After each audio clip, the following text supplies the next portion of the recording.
Hi, this is Scott Wilkinson with Home Theater Geeks. In episode 31, I chat with Walt Husak, Director of Image Technologies at Dolby, about Dolby 3D. So stay tuned.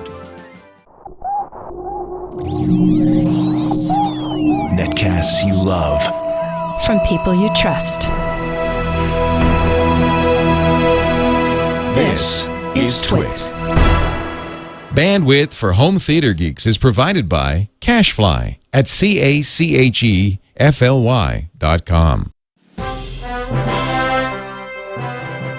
This is Home Theater Geeks with Scott Wilkinson, episode 31, Dolby 3D.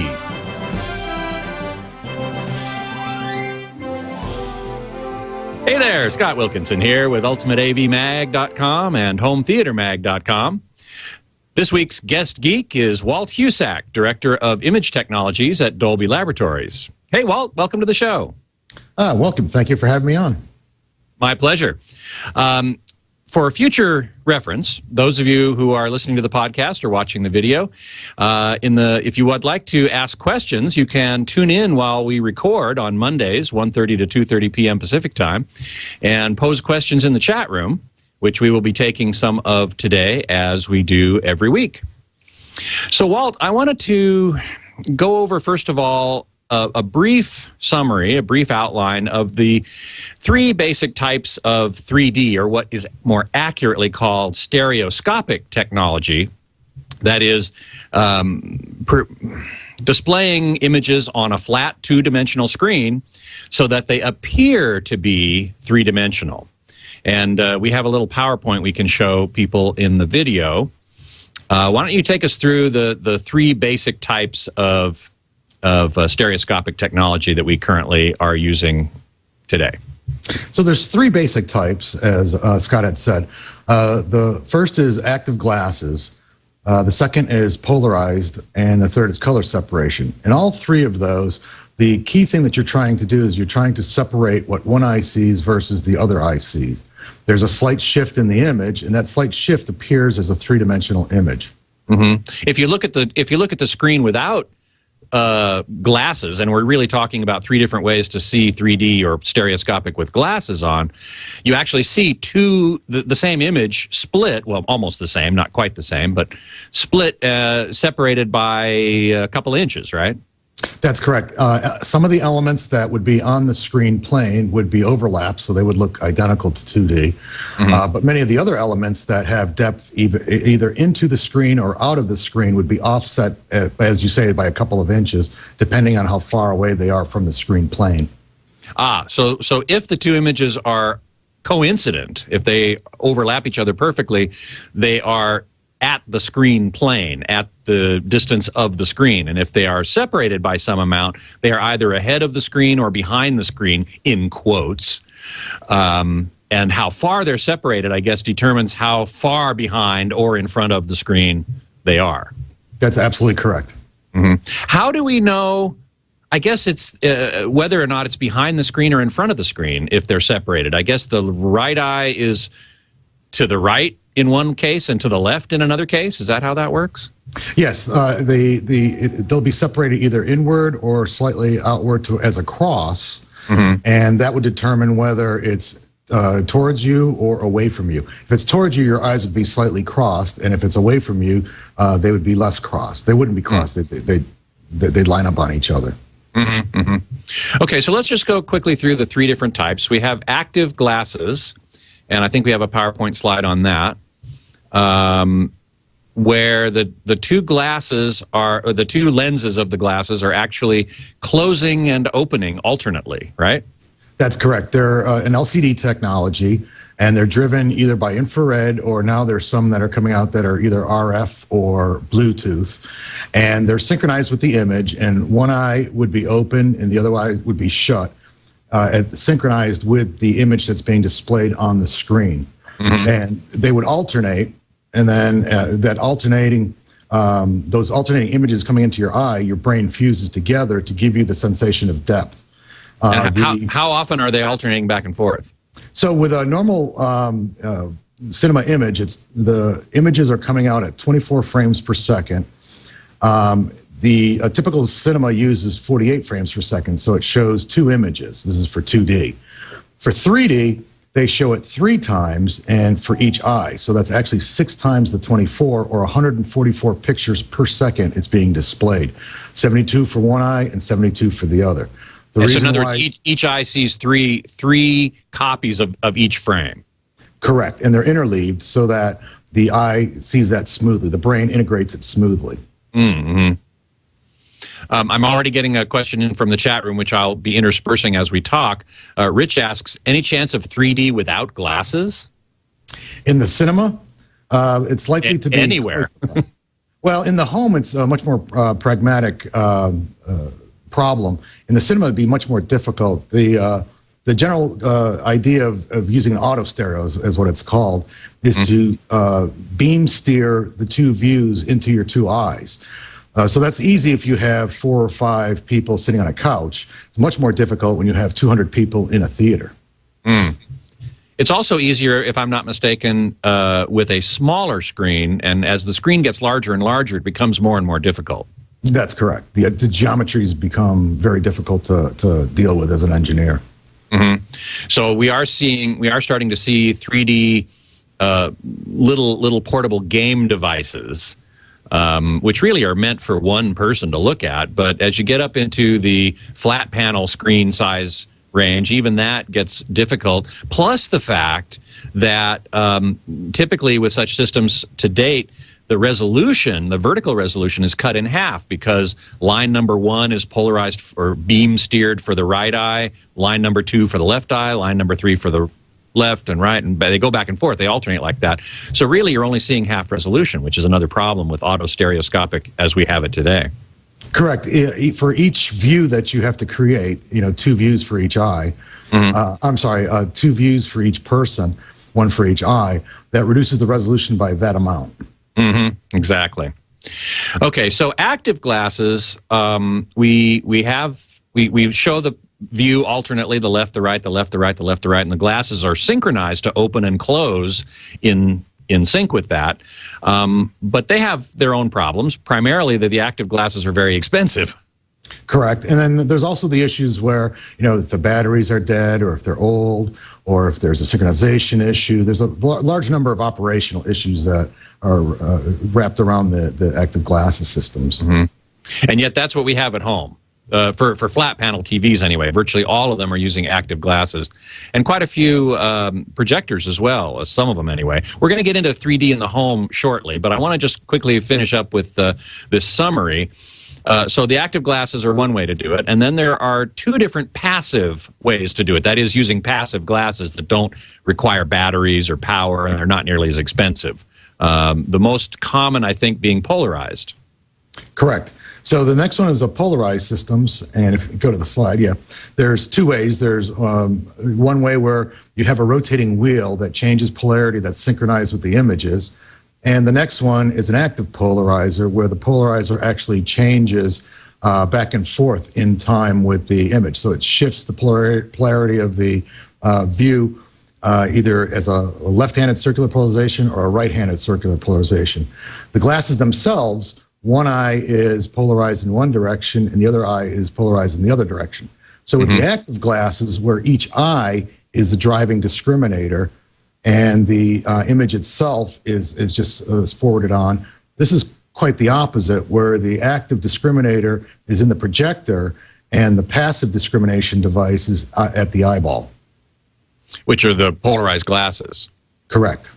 Now, you mentioned circular polarization, which is how real D works, and it's a little complicated to get into exactly what circular polarization is. People might not quite be able to visualize that, but believe me, it's true that the light waves can be polarized such that they essentially form corkscrews as they travel through the air, through space, or wherever, and that can be right-handed, spinning in one direction or spinning in the other direction. IMAX, on the other hand, uses what's called linear polarization, in which the left eye might be polarized horizontally and the left eye might be polarized vertically. But that has its own set of problems, doesn't it? Correct. There's no simple solution to it. In general, the circular polarization allows better discrimination, allows you to tilt your head more. But on the other hand, the linear polarizers are much less lossy. In other words, you get more light through the system than you would with a circular polarization. So you don't get anything for free. And this is a problem really with all glasses-based stereoscopic systems, is they lose an awful lot of light as they're going through the various parts of the process. That's correct. It's not unique to any one specific solution. No, exactly. Okay, so now we've got active, we've got polarization. Finally, we come to the third type, which is called color separation. Yeah, so color separation revolves around the fact that a white beam of light is comprised of a blue, a green, and a red series of images. If you think back to your high school science class, it's the three main primary colors. Now, the three main primary emissive colors, as opposed to reflective. Colors are red, blue, and yellow, but those are for inks and paints and so on. We're talking about lights that shine, and in which case, which are emissive colors, and those primary colors are red, green, and blue, which we all know from televisions and RGB and so on. Correct. Now, within the red, the green, and the blue, it's actually not a single color. It's actually a broad set of colors, and you can see on the PowerPoint slide that it shows up as 3 humps. And what we do is we separate the red, green, and blue into a pair of triplets. So there's a lower red, a lower green, and a lower blue, and an upper red, an upper green, and upper blue. And the 2 of those are sent to each eye.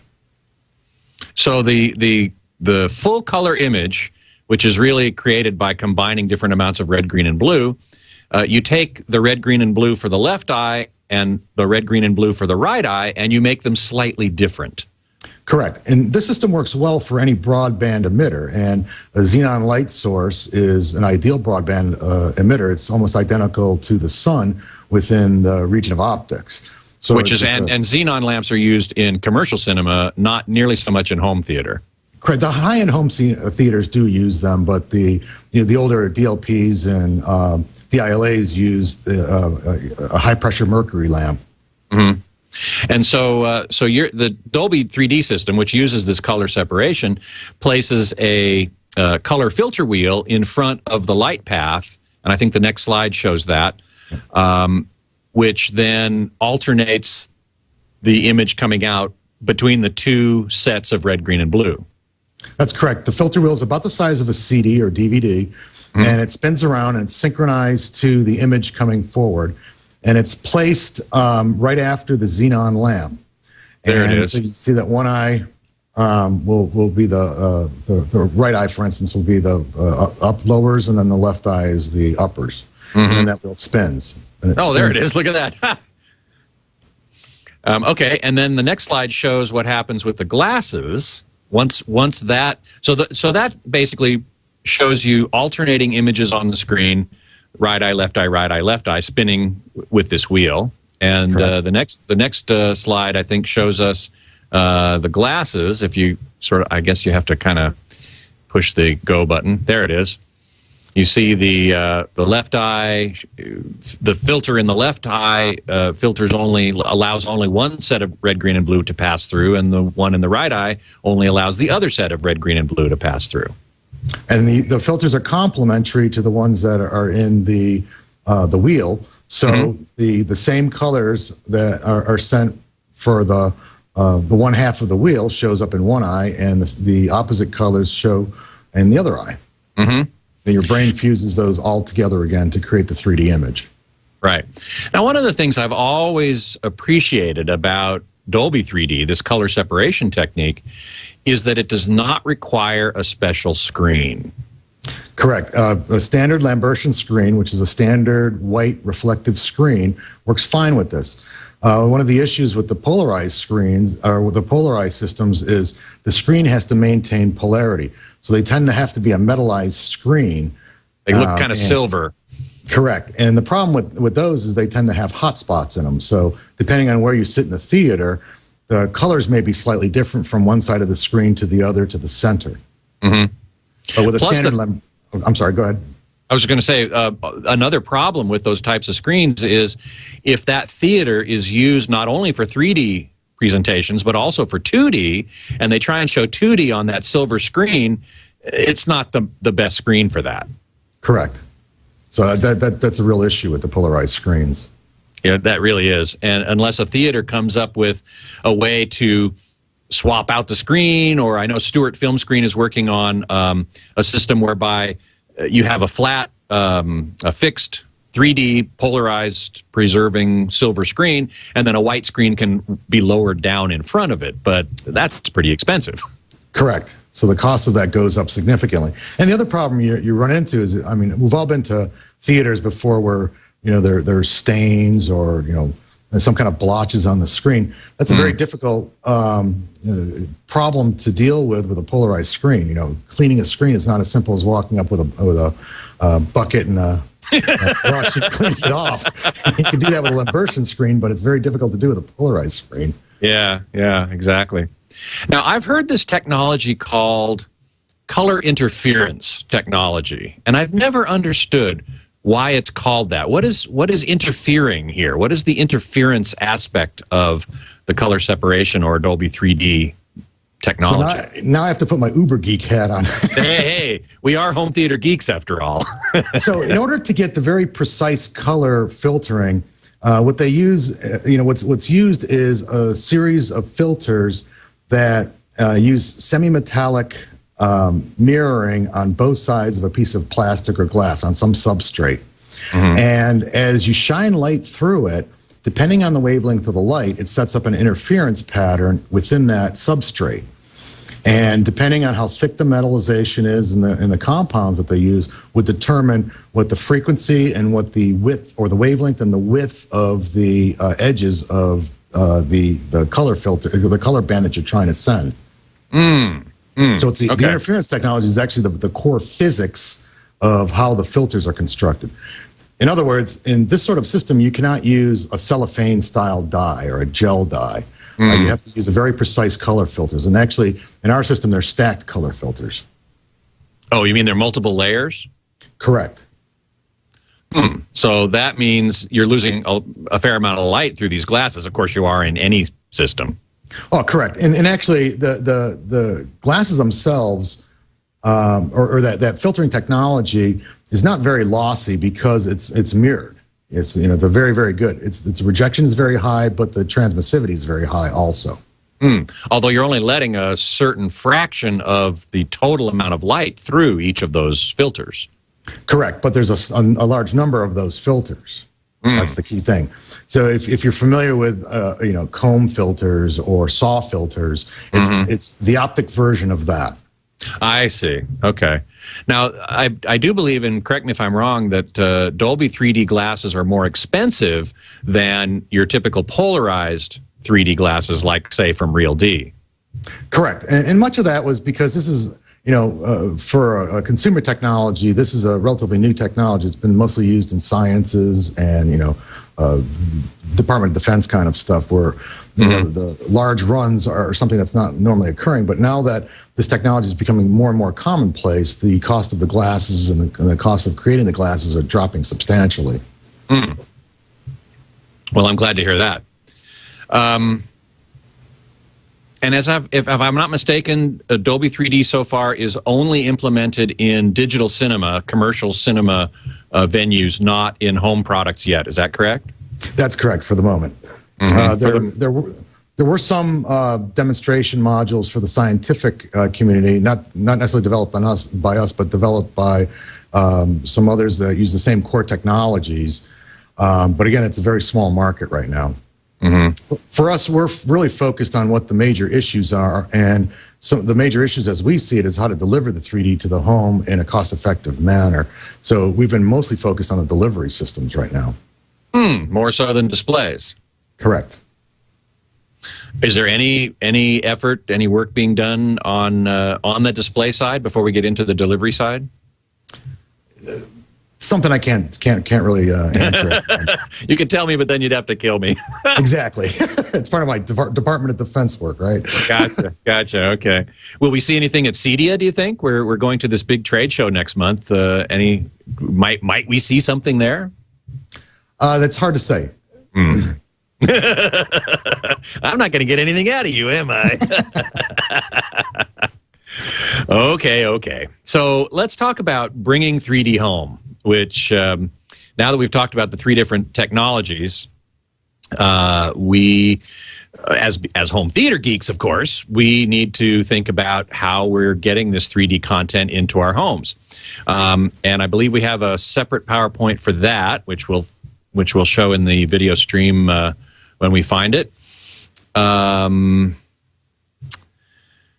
So we got several ways to do that. Basically, we've got broadcast coming in over the air or over cable or satellite, and we have Blu-ray. So why don't you take us through those two in whatever order you care to. So let's start with Blu-ray, since they were sort of the first ones a little bit further on. So with Blu-ray, Blu-ray is a successor to the regular DVD. There's much larger disc, much larger data rates involved. And one of the key things you have to remember about 3D is currently you send one channel down a pipe, and that pipe can be, Blu-ray or over-the-air broadcast, tethered broadcast, however you want to look at it. And for 3D, you now have to send two images down. And so there's really two ways of doing it. There's one way where you send, one eye plus something that makes up the second eye, either an entire second eye or some differential of some sorts. Or the other way is to send two half images and then send some ancillary data that recreates the full images again. And there's different advantages to the two methods. And so one's called frame compatible, which is the two halves, and one's called 2D compatible, or now there's a new term coming out called service compatible. So Blu-ray, since they basically started with a clean sheet of paper, didn't have any kind of legacy technology issues, and they had bandwidths that, stock Blu-ray is 45 megabit, and they were able to up it to 65 megabit for 3D. Really doesn't have any kind of bandwidth issues, nor do they really have storage issues if you have discs that have 50 gigabytes on there. Sure. And so they went the route of doing a 2D compatible system where one eye could be extracted if necessary from it. Now it turns out, I guess this would be good for backwards compatibility, right? If somebody had a 3D Blu-ray disc but didn't have a 3D player and or display, they could still see 2D Blu-ray. Correct. That is the case if the studio allows it. Because keep one thing in mind is, for the most part, the 2D content and 3D content have been edited completely differently. You cannot use, the quick cut MTV kind of cuts for 3D, because that would clearly make your audience get sick and have a lot of eye strain. And on the other hand, the things that work well for 3D, the large landscapes, the long cuts so people can absorb the 3D, makes for a very boring 2D program. There's also an issue of what's called color timing, right? Don't they have to change the color, what's called color timing, which is how the color is implemented on the disc between 2D and 3D? Yeah, for the most part, ideally they'd want to do that, because the 3D is set up for lower light levels, and the lower light levels tend to shift colors slightly. So they tend to do a color pass whenever you change either light levels or the type of colorimetry you're using, whether it's a broadcast colorimetry or whether it's a cinema colorimetry. So Dolby can do it, Blu-ray can do it with 2D compatible, which is basically a 2D image, and either you have that may be for the left eye, and then you might also have a right eye image, or you might have a delta, which is we call that 2D plus delta, right? Which defines whatever is different between the 2D image, which is defined, say, as left, and the right image, which has some little bit of difference. And I think we have a PowerPoint slide that kind of shows that in the second PowerPoint file towards the end there. It's kind of a nice slide that shows a 2D, no, the next one, I think. Okay, there we go. It's kind of dancing around a little bit, but I think if you go one more. Anyway. Yeah, so what that slide was showing was the two different ways. Back up a couple there, John. He's working on that, sorry. Okay, so explain how we're going through here. Here we've got the right eye and the left eye. Right, so the right eye and left eye, if you hit so you can send one of the eyes, in this case we used left for the image, and then send some sort of a delta. And it's not as simple as subtraction. There's a lot of MPEG tricks that you can use, things called prediction and residual coding and things like that. You really like to predict as much as possible. That's what makes MPEG work so well. Mm-hmm. And then you can take that image and put it back together again and get the complete left and right back. Mm-hmm. Another way of doing it is to take a frame compatible system, and you would send, in our case, in the case that we're showing here is a side-by-side image, but it could certainly be done with over-under also. And then the things that were subtracted that made it a full resolution image would be coded separately, again using MPEG tricks, and then that would be undone inside of the decoder to create the original left and right. Mm-hmm. Which way? Sorry, go ahead. Well, I was going to say one of the chief advantages of the frame compatible systems is, you know, in the broadcast world, which is completely different than the Blu-ray world. The Blu-ray world, you're buying all new equipment. The workflows are completely different. It's kind of starting with a clean sheet of paper. The broadcast world, you've got billions of dollars of infrastructure with satellites and head ends and things like that, plus tens to hundreds of billions of dollars worth of set-top boxes already deployed in the home. The frame-compatible system appears, at least from an electrical standpoint, like a single image being sent across. Now, this is what we use for broadcast, what's called frame-compatible, which doesn't use any more bandwidth than broadcast TV already does for 2D. That's correct. And if you look at, you know, what was done in B-Sky B in Europe, and, you know, ESPN, Comcast, DirecTV here in the States, all of those use frame compatible for all the obvious reasons. Right. And what you have to do there is take the two images and either put them side by side, which is called side by side, obviously, or one over the other, called over under. And a third way to do it, I believe, is called Checkerboard, or the really unfortunate name of quincunx. Yes. Where did they come up with that name? That is just the stupidest name I've ever heard.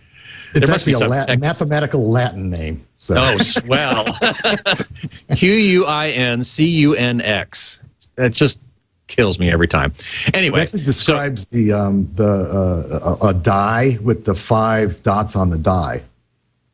Oh, okay. The five on the side of the dice of the die, the single one die, is called quincunx as a mathematical Latin name. Okay, so it's a medical term. Anyway, so in that case, you have to take the pixels from the right eye and the pixels from the left eye and divide them up into, if we're talking about high def, 1920 by 1080, which gives you only half resolution per eye. That's correct. And so how do you then recover these two processes that we've just been talking about, 2D plus delta, and then frame compatible side by side, I guess, plus delta? How do you recover the full 1920 by 1080, or are you in fact interpolating and guessing in some way? No, actually, all right. So if you take the service compatible, the 2D compatible system, you end up using, you know, I don't like to use the word delta because it's too simplistic of a term for the actual processes going on. The people in the industry tend to call it an enhancement because you end up using some sophisticated prediction techniques. For instance, between the left eye and the right eye, much of the image can be the same, especially if it's on screen plane, or if they're slightly offset. You can take advantage of a lot of prediction between the eyes. So what you do is you send vectors that tell you to copy from one side to the other, and then you create a slight residual and send that residual along with it. And which way, 2D plus enhancement or frame compatible, or what did you call it again? Not frame compatible, but Well, so there's service compatible. Yeah, that's 2D compatible is service compatible. It's just another name for it. That's another name for it. Which one of those ends up with a higher quality, more accurate representation in the final final left-right representation? In the end, they're same because it's just how you slice the image up and to send the pieces of the image. So it's conceptually they both yield the same results. The implementations is where the differences might arise. Mm-hmm. Mm-hmm. We got a question from the chat room. F-Loop asks, is a direct view version of Dolby 3D technology possible? Not talking about projectors now, but flat panels. Is that even possible? It could be possible if you look at the active the LED-based systems. One can envision LEDs that are color corrected or some filtering system. So it is possible. It's not impossible. Mm-hmm. No, I could imagine, I guess, having RGB LEDs behind the LCD screen, in which some of the red, and you'd have to have RGB LEDs. Most of them are white these days, but if you had RGB ones, you could have them be different frequencies, or you could have different filters, I guess. Huh, kind of interesting. I'd never thought of that before. Technically speaking, what makes good 3D or stereoscopic imagery, and what makes bad 3D? You were hinting at this earlier, and this is certainly something I wanted to get to. So one of the first things with good 3D is it's got to be a good story or a good piece of content. That, of course, is sort of the basic. Yes, it has to be in service of the story. Correct. I mean, one of the chief failures of the 50s and to some extent in the 70s was you had two pieces of film that were synchronized together, and over time the film would break and the projectionist would re-edit the film together, and then the film may be off slightly. So that was an issue that's pretty much gone away now with electronic distribution, electronic imagery. So that was one of the basic issues that made for bad 3D.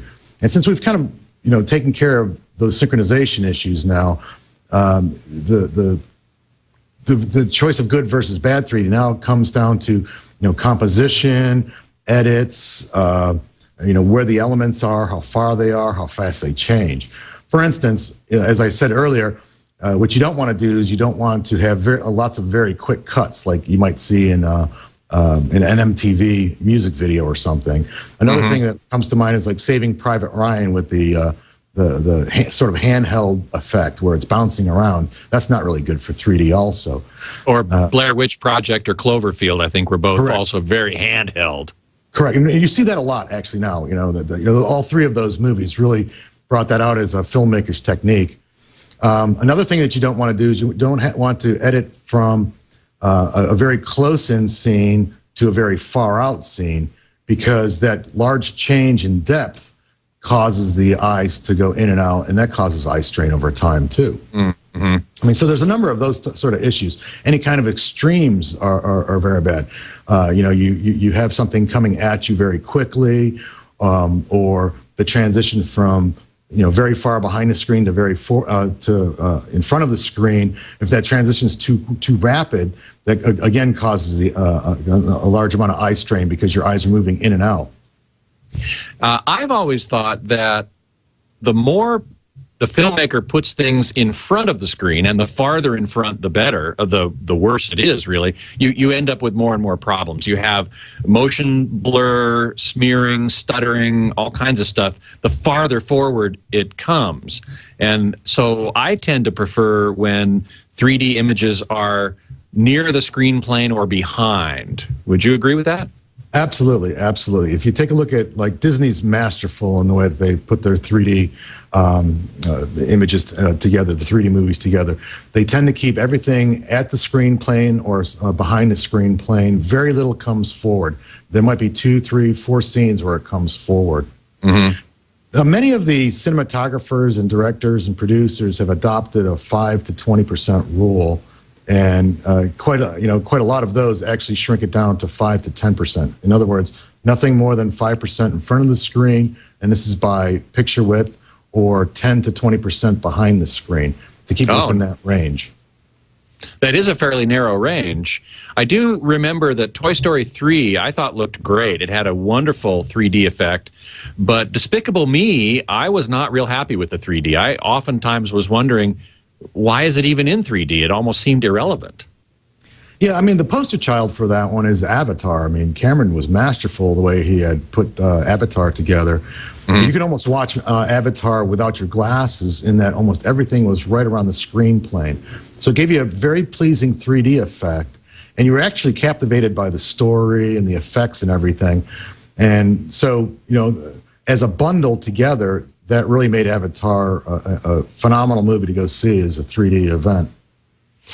And clearly it was designed with that in mind specifically. I saw a statistic recently, though, that as a percentage of opening weekend box office receipts, each 3D movie that has been introduced since Avatar has dropped in that percentage. Avatar was something like 70% or more, but each movie that was introduced since then dropped and dropped and dropped until Despicable Me's opening weekend was like 45% or something. Do you think this indicates that the interest in 3D is dropping, or that there's something wrong with the way people are doing it now, or what? Well, there's really two issues behind it. I saw those same statistics, and one of the things to keep in mind in that was not all 3D movies were included in that statistic. In fact, if you look at the movies, they were almost cherry-picked to show that effect. There were a couple of big movies that weren't even in there. Alice in Wonderland wasn't in there, and I forget what the other biggie that it came out right around that same time wasn't included. Clash of the Titans, perhaps? No, it was actually a different movie.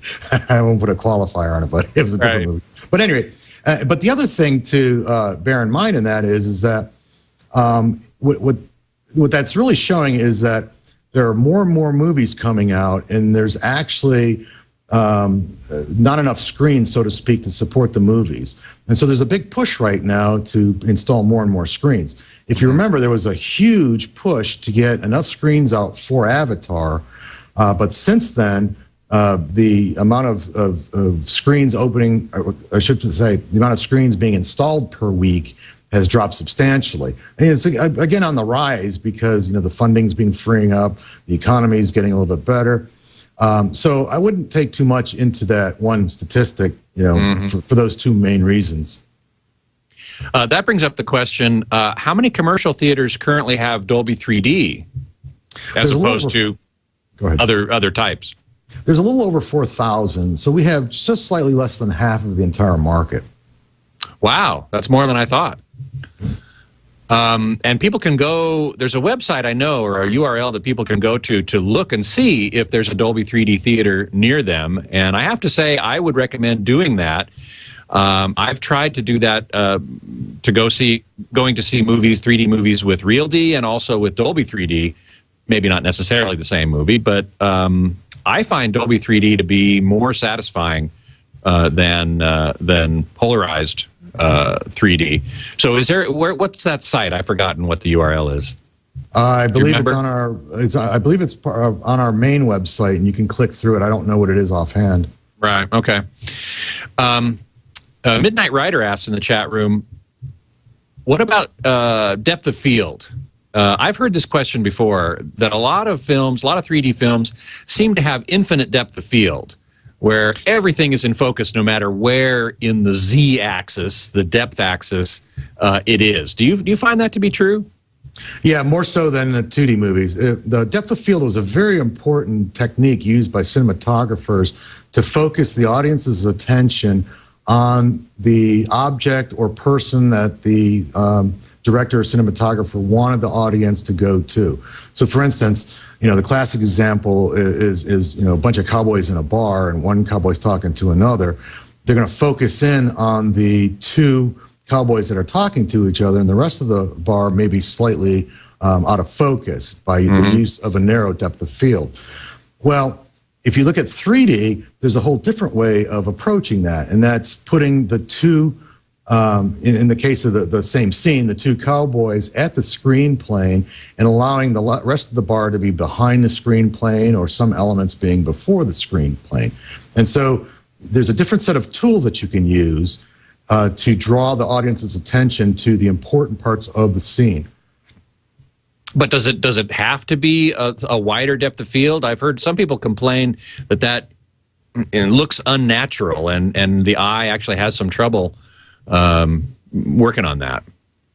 Well, it's unnatural because you're used to the 2D depth of field trick. If you look at your eyeballs and you look out into a scene, you've got, at least if you got young eyes, mine are kind of going nowadays, but at least when my eyes were young, I had infinite depth of field with my eyes. Right. But when you focus on something far away, that's in focus. And if you keep that focus but sort of notice things that are closer to you, they are in fact out of focus. And if you focus on something near and then notice something far away, it's out of focus. So we as human beings looking out into the real world, whatever that is, do have a limited depth of field, which we can change at will, but it's still there. It's not like everything's always in focus all the time. That's true. I was being flippant by saying we have an infinite depth of field, but our depth of field is much larger than the depth of field that's used in a camera. Now, that's the key message I was trying to get across there. I gotcha. But again, I mean, if you think of the 5 to 20 rule, which is the kind of wider rule that the cinematographers and directors are using, even within that, that's a much larger depth of field, if you will, than what a normal cinematographer would have used on a 2D version. Okay. F-Loop asks, is 24 FPS frames per second really too slow for 3D? Would 3D be served by going to 30 or 60? Well, I personally like, 60 is my favorite. I love the smooth motion. Boy, it sure looks good, doesn't it? Absolutely. And with the shorter dwell angles on the cameras and stuff, you have a much sharper image. There's a lot of advantages to it. But the film industry has traditionally been 24 hertz for 80 years now. And so it's going to be difficult to change that mindset. And nowadays with the modern electronics and digital delivery and things like that, you no longer have the issue where if you wanted to go to 24 frame per second to 60 frame per second, it required 2.5 times the number of reels. You don't have that issue anymore. But again, I mean, there's a tradition behind that, and in some ways, a tradition is hard to change. Yeah, and even though storage is cheap and electronic delivery is either streaming or on a hard disk or something, you're still talking about a lot more space that you would have to take up with a 60 frame per second movie than you do with 24. That's correct. It's not 2.5 to 1 because again, there's these redundancies that you can take advantage of using sophisticated video compression and processing systems. But still, there is an additional burden that you have to carry. Yeah, yeah. Why is 3D used mostly with animation rather than live action? Well, in some ways, it's much easier to render out an animation in 3D than it is to capture the 3D ahead of time, especially in the early days of 3D, a couple of years ago. You're starting to see where a lot of these techniques, these advanced shooting techniques are being utilized by a number of different cinematographers, a number of different cameramen, and you're seeing more and more live action. A perfect example is all of the different sports events that have come out so far. The early ones were a bit on the crude side, but now they're very slickly done. I mean, if anybody saw any of the World Cup, it was phenomenal. I did see some of that, and I have to say it looked a little more juddery to me than movie or Blu-ray 3D. Well, that's interesting because I guess it depends on where you saw it. And one thing I have to say in defense of ESPN is the original was captured at 50 hertz, and they transmitted at 60 hertz. So there was that issue that was brought up. Oh, that's interesting. Why? Because it was in South Africa, so they were using correct. European equipment? Exactly. I gotcha. Okay. And that kind of leads to a downstream problem that if you do frame rate conversion downstream, you've now got two different frame rate processes occurring at the same time that are going to create artificial beats. I know when we set up our various theaters to watch it, we were very careful not to do any frame rate conversion other than what was originally done in South Africa. So you showed it at 50? No, you showed it at 60? 60. Yeah. At 60, but that's what they had done there. Correct. I gotcha. Okay. Now, there is one live action film now in theaters. I think it's called Step Up 3D. I haven't seen it yet. I have not seen it either. I've been away for 6 weeks now, so a little behind. Little behind, yes. I know. I definitely want to go see this particular one because it's live action. I want to see how they've done the 3D there. Obviously, some of Avatar was live action. A lot of it was computer generated, but there was some live action there. And again, I agree with you. Cameron did a fantastic job with it. Absolutely. We're going to see more and more live action 3D coming out. Again, a lot of it has to do with technique. If you think of the way an animation is done, you set up a scene, you set up a virtual stage, and you send camera ballistics, and then the image is rendered based on that. And then you could just render a second eye where that's offset slightly, or the offset can change depending on how the scene is created, and you just render that out, and there you have it. Well, setting up a live screen with two cameras is much more difficult to do. Mm-hmm. Plus the fact that animation typically includes 3D data, 3D information about each object in view, doesn't it? That's correct, because there's object placement. So you may have one character up front, a table behind him, another character behind that. Well, there's what they call a Z buffer, and that Z buffer carries all of that data. And so as the scene is rendered, that Z buffer is used to place those objects, and then the virtual cameras are offset slightly, creating the correct angles and stuff. Mm-hmm. So it becomes very easy to calculate that out. Yeah, exactly. One more question before we finish up here. How is it? Can you give us a brief description of how 2D movies are converted to 3D? In particular, why was the Clash of the Titans conversion so bad, but Alice in Wonderland was actually pretty good? How can it be done well? Well, first I'll give you the sort of technical way to. Basically, if you take a look at any scene, any 2D image, you have a series of elements in there, and what you have to do is you have to pull every element apart and create a separate layer, and then you have to offset those layers slightly. And in some cases, like with a human face, you have a nose that protrudes forward. You can't just offset the whole face. You have to offset elements of that face slightly. And then you have to put it back together again with the two views, the one that was non-offset and the one that was offset. And then you have to rotoscope it to make sure it runs smoothly. And so that's, the sort of long and short of it. But the whole step of, segmenting the image apart is a very, very difficult process. And for the most part, requires a lot of human intervention, getting the edges proper, identifying something that has, some sort of a depth to the actual element itself. Again, going back to the nose example. And so it's a complicated process that requires a lot of human intervention. So in other words, it's expensive. Correct. Very, very expensive to do it properly. Right. And, to sort of address the Clash of the Titans, I don't want to disparage, Clash of the Titans itself. But I hear it's actually a pretty good movie, but the 3D was universally panned. Correct. I think part of the problem was that they only spent 6 weeks doing it, and so it's difficult to do a very, very good job in such a short period of time. Okay. All right. Well, we can give them that, and we can hope that movies in the future that are converted they spend a little more money, a little more time to make sure that it looks good. Well, we've come to the end of another hour, and I want to thank Walt Husak very much for being my guest geek today, and I'll look forward to talking with you again sometime soon. Thank you very much. Very good. You can contact Walt, or at least you can look at and see the stuff that Dolby's doing at Dolby's website, which is, of course, Dolby.com. My online homes are UltimateAVMag.com and HomeTheaterMag.com. You can email me at scott@twit.tv and follow me on Twitter at HTGeekScott.